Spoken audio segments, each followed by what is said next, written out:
la medicina se ha mantenido en constante cambio. Sin embargo, este ha sido el producto del esfuerzo de cientos de personas y cientos de años trabajando por un mismo objetivo: tu salud. ¿Te imaginas que tu próxima cirugía fuera sin anestesia? ¿O que para aprender otras personas tuvieran que diseccionarte vivo?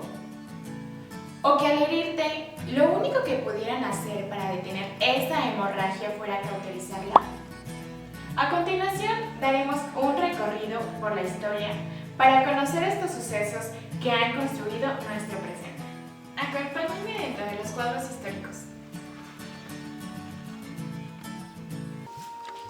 Nuestra historia comienza con la magia y la superstición de la era del Neolítico 8000 años antes de Cristo.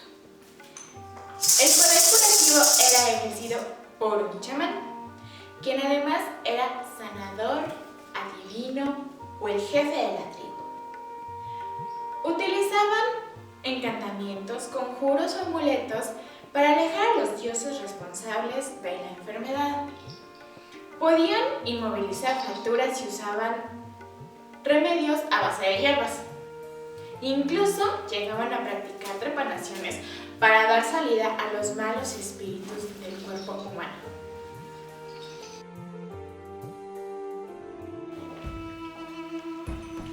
Con el paso de los años, nuevas ideas surgieron en Egipto, posicionándola como una de las civilizaciones más trascendentes de la historia. Veamos.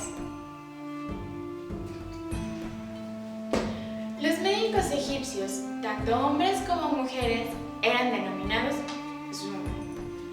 Desde ese entonces, los médicos ya se especializaban en determinadas enfermedades u órganos del cuerpo. Su conocimiento fue plasmado en dos papiros, el de Ebers y el de Smith.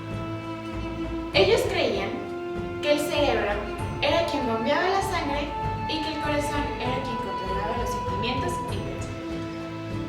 El médico más afamado en ese entonces fue Imhotep, quien después se le concede la condición de divinidad.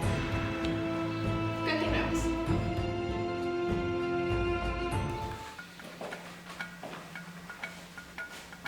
Mientras tanto, muy cerca de Egipto, en Mesopotamia, los avances ocurrían de manera muy diferente. Vemos el recorrido. Existían tres tipos de médicos generales. El adivino, quien era el encargado de identificar al dios responsable de la enfermedad y además cuál era el pecado por el que se le castigaba. El segundo médico era el exorcista, quien tenía hechizos para apaciguar al dios. Y el tercer tipo y último era el médico que colocaba vendajes, utilizaba remedios a base de hierbas o incluso realizaba cirugías menores. En esta civilización es cuando se crea el Código de Hammurabi, que describe los deberes del médico y las tarifas a cobrar. Además, los responsabiliza de cualquier error que cometa. Ley conocida actualmente como la ley del talión. Ojo por ojo, diente por diente. Al transcurrir los años en Grecia surgió el símbolo de la medicina. Pero ¿cómo es que sucedió esto? Cuenta la mitología griega que el dios Apolo se enamoró perdidamente de una humana y producto de su amor nació el semidios Asclepio, quien tenía el don de la curación. Tal era su poder que incluso llegó a dar vida a los muertos, y Zeus, temeroso de que el más allá se quedara despoblado, lo mató con un rayo. Y Asclepio fue llevado a los cielos convertido en deidad.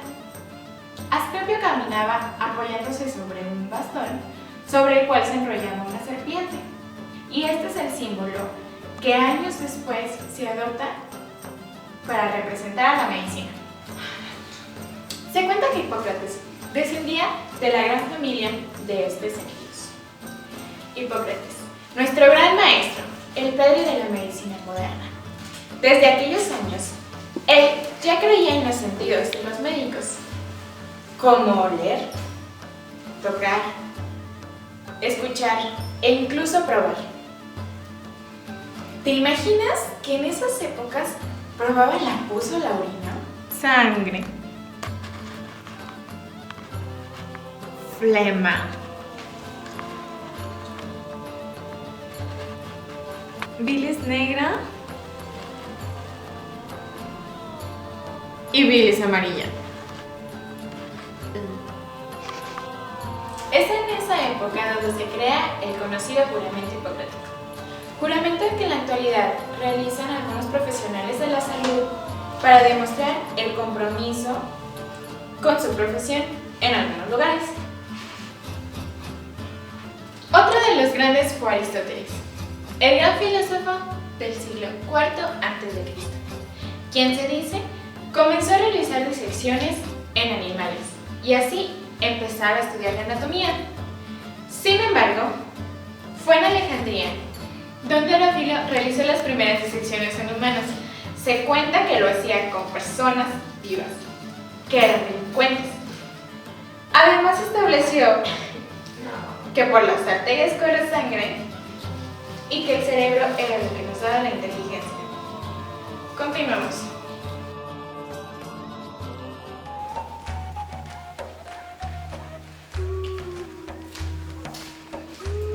La hermosa arquitectura de Roma logró ayudar de manera significativa a la salud pública, pues su sistema de acueductos disminuyó la cantidad de enfermedades que se producían, siendo este un gran paso para la medicina. Veamos.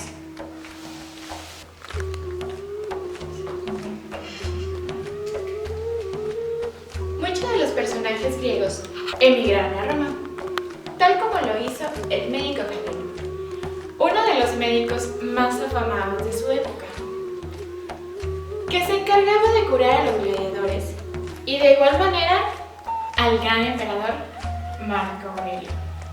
Una de las prácticas más controversiales que tiene este médico era la curación de la fiebre a través de sanguijuelas. Continuamos.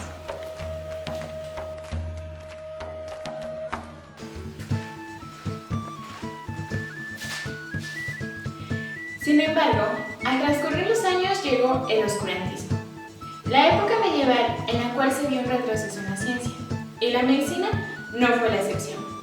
Continuamos. En Europa, con la llegada del cristianismo, se esperaban curaciones milagrosas. Incluso se especulaba que las enfermedades eran posesiones demoníacas. Los monjes eran quienes cuidaban a los enfermos y estos eran exiliados a un lugar en común, dando origen a los hospitales. Sin embargo, a pesar de las dificultades, se crea la primera escuela de medicina en Salerno, al sur de Italia, en el siglo IX, instituida por un judío, un árabe, un italiano y un griego. En 1347 ocurre la peste negra, la pandemia más devastadora de toda la humanidad que aniquiló a millones de personas. Y fue a raíz de este suceso que se mejoran las medidas en la higiene en cuestión de salud pública.